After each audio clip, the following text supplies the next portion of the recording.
കുട്ടികൾ ക്ഷീണിച്ചു എന്നുള്ള ഒറ്റ ബുദ്ധിമുട്ടുകൾ അല്ലാതെ പോത്തുകുട്ടികൾ നല്ല ഇനം കുട്ടികളാണ്. ഇതൊക്കെ നല്ല വലിയ പോത്തില്ല, ഇതൊക്കെ വലിയ പോത്തുകുട്ടികളാണ്, നല്ല ഇനം കുട്ടികളാണ്. ഇപ്പൊ നമ്മൾ മേടിച്ച 20 രൂപ 24 രൂപയ്ക്കൊക്കെ മേടിക്കാം.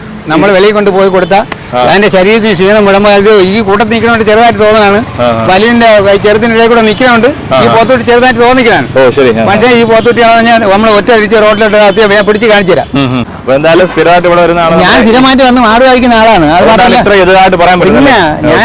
ഞാൻ തമിഴ്നാട്ടില് വള്ളിയൂരില് കടയത്തില് തിരുനെല്വേലി മേയപ്പാളത്തൊക്കെ പോയി മാട് കഴിച്ചിട്ടുണ്ട്. അവിടുത്തെ ഇതനുസരിച്ച് നമ്മളെ വണ്ടിക്കൂലിയും ഇതൊക്കെ നോക്കുമ്പോൾ നമ്മളെ വീട്ടുമുറ്റത്ത് കിട്ടുന്ന സാധനം നമുക്ക് ലാഭമാണ്. വേറെ എങ്ങും പോയി മേടിക്കേണ്ട ഒരു കാര്യമില്ല. എങ്ങനെയായാലും നമ്മൾ ഇവിടുന്ന് പോകുമ്പോൾ അത്യാവശ്യം നമ്മൾ വണ്ടി വിളിച്ച് പോയാൽ അങ്ങോട്ടും ഇങ്ങോട്ടും നമ്മൾ ലോഡ് കയറ്റിയാലും ഇല്ലെങ്കിലും റണ്ണിങ് കിലോമീറ്റർ അനുസരിച്ച് അവരെന്തായാലും പൈസ മേടിക്കും. ഇതിപ്പോ അവർക്ക് ഇത് നോക്കണ്ട, നമ്മളെ വീട്ടുമുറ്റത്ത് ആവുകൊണ്ട് നമുക്ക് ആ വിഷയമില്ല. നല്ല ഇനം കുട്ടികളൊക്കെയാണ് ഈ നിൽക്കുന്ന കുട്ടികളല്ല. ഓക്കെ.